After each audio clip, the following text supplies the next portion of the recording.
Voy a bajar esto un poco. A ver, todos estos pasos que yo os pongo aquí no aparecen como tal en ningún libro. Son apuntes o son, sí, apuntes de teoría que yo elaboro personalmente. ¿Vale? No aparecen en ningún libro. Muy bien. Entonces, paso 4 me dice, estudia los puntos de corte con el eje X y con el eje Y. Cuando dice los ejes, está hablando del eje X y eje Y. Vamos a ver el marco teórico. El marco teórico dice que si una cierta función y igual a f de x, para hallar los puntos de corte con el eje X y Y, se hace lo siguiente. Si yo quiero hallar los puntos de corte con el eje X, tendría que igualar Y a 0. Y si quiero hallar los puntos de corte con el eje Y, tendría que igualar X a 0. Pues vamos a empezar por el principio, ¿no? Vamos a hallar los puntos de corte con el eje X, que es este punto. Pues corte con el eje X. Acordaos que nuestra función original es esta. Pues para hallar los puntos de corte con el eje X, ¿qué teníamos que hacer? Igualar Y a 0. Pues yo cojo y igualo Y a 0. Aquí, donde ponga Y, pongo 0. Y el resto lo copio igual. Entonces está aquí, pasa aquí multiplicando y me quedaría aquí x al cuadrado más 4 es igual a 0. Este 4 pasa al otro lado y tengo que x al cuadrado es igual a menos 4. Tendría que meter la raíz cuadrada, pero como aquí hay negativo, no puedo meter la raíz cuadrada. ¿Vale? ¿Sabéis lo que digo, no? Si yo meto la raíz cuadrada para x al cuadrado, aquí ya tengo un problema, porque tengo raíz cuadrada de un número negativo. Entonces, como no existe, realmente existe, pero vamos a decir que no existe. Existe, es un número complejo, pero como estamos trabajando con números reales, pues no existe. Resultado final, no existe corte con el eje X, que es lo que hemos hecho aquí. ¿Por qué no existe? Porque aquí hay solución compleja, ¿vale? Entonces vamos a marcarnos este resultado al que hemos llegado. Y ya está, y hago lo mismo con el eje Y, ¿vale? Cortes con el eje Y. Ahora estamos aquí. Pues corte con el eje Y. Pues ¿cómo se hace el corte con el eje Y? Corte con el eje Y se hace igualando x a 0 en nuestra función original. Acordaos que siempre estamos trabajando con la función original. Muy bien, pues aquí voy a mi función original y donde ponga x pongo un 0, ¿vale? 0 al cuadrado más 4 partido x. Bueno, perdonad. Partido 0. ¿Y esto qué es? Pues esto es 4 partido 0. ¿Y esto qué es? Esto es infinito. Cuando nos da infinito, quiere decir que tampoco me vale. ¿Por qué? Porque un corte con el eje X tiene que ser un punto concreto, ¿vale? O el eje Y. En cualquiera de los dos casos, tiene que dar un número concreto. En este caso me da infinito. Por tanto, la conclusión a la que llego es que... Voy a bajar esto un poco. No existe corte con el eje Y, ¿vale? No existe corte con el eje Y. ¿Por qué? Porque no me da un número concreto, me da un infinito y un infinito no me vale. Entonces, en el primer caso, aquí no existe. ¿Por qué? Porque aquí me da raíz compleja. Y en este caso no existe, ¿por qué? Porque me da infinito, cuando me debería dar un número concreto. Pues ya hemos visto los cortes con el eje X y con el eje Y. Siguiente paso, ya faltan pocos, ¿eh? Me dice, estudiar el intervalo de crecimiento máximos y mínimos de la función. Volvemos a copiar nuestra función. X al cuadrado más 4 partido X.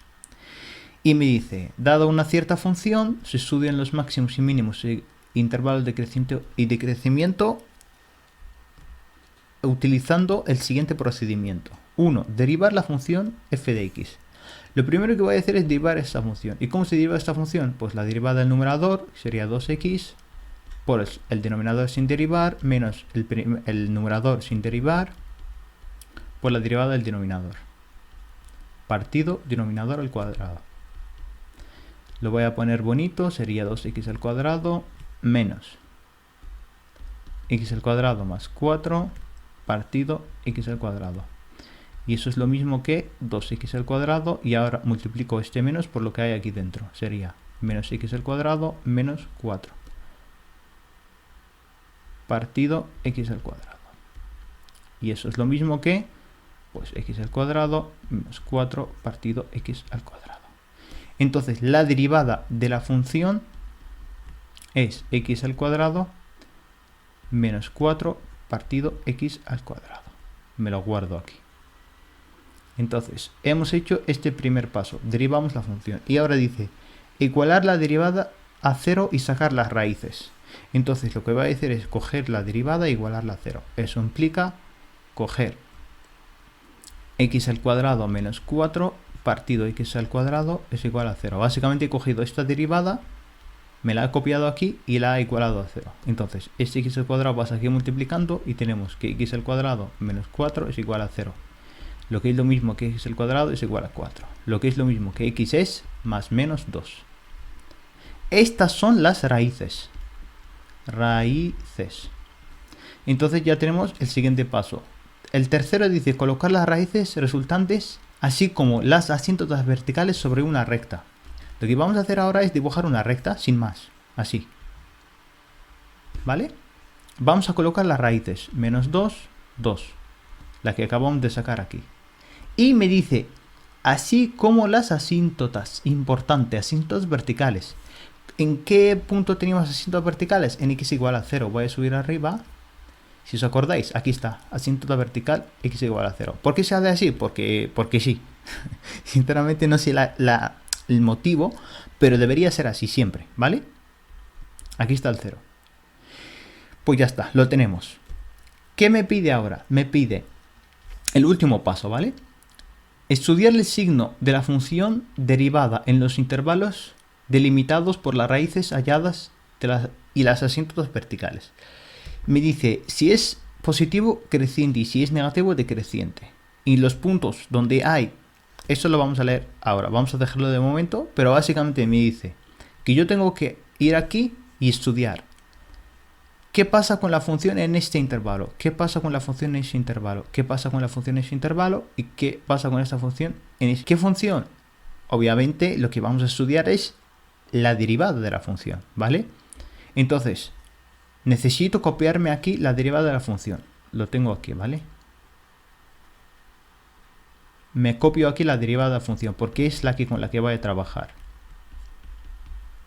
La tengo aquí, ¿vale?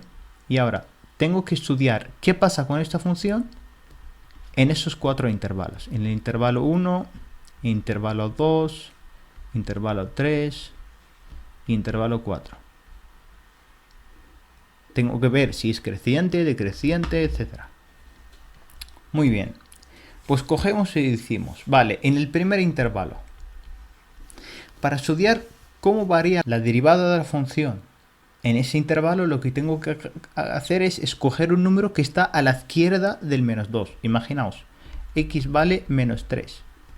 Y tengo que sustituir ese menos 3 en la derivada de la función. Es decir, en la derivada, que es esta, tengo que sustituir la x por menos 3. Pues lo hacemos. En la derivada sustituyo x por menos 3. Y esto es, pues nada, menos 3 al cuadrado, menos 4 partido, pues menos 3 al cuadrado. Lo que me importa es el signo, no me importa el número. Está claro que el denominador siempre va a ser positivo. Por tanto, aquí hay un positivo. Y el numerador, que va a ser 9 menos 4, pues 5, otro positivo. Cuando es así, cuando es positivo entre positivo es positivo, esto quiere decir que en el intervalo que está a la izquierda del menos 2 es creciente. Pues ya está, digo creciente. Intervalo 2. Tengo que escoger un número entre el menos 2 y el 0. Pues x vale menos 1. Y hacemos el mismo procedimiento. Me copio la derivada de la función. Y ahora, donde ponga x, pongo menos 1.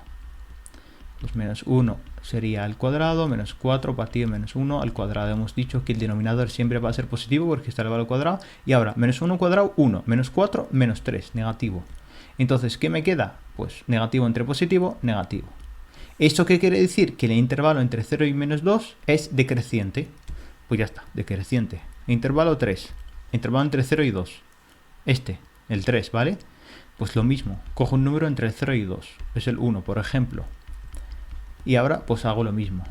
Primero copio mi función, o mejor dicho la derivada de la función, y ahora donde ponga x pongo 1.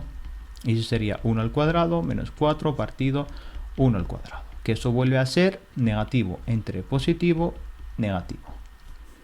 Por tanto, aquí también es decreciente. Y el último intervalo, el 4, un valor a la derecha del 2. Pues no sé, el 3 por ejemplo. Pues vuelvo a coger mi función, o sea, la derivada de la función.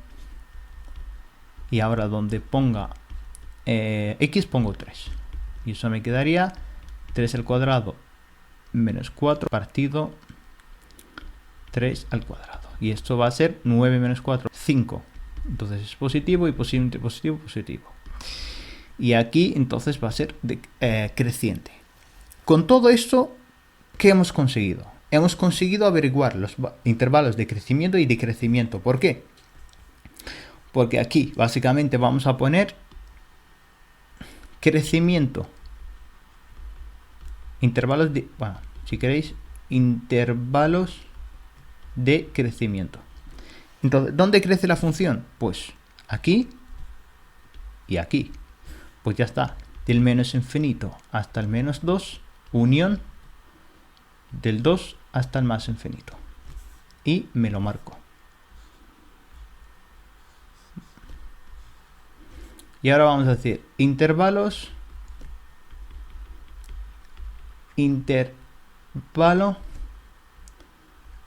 de decrecimiento. Pues ¿dónde decrece la función?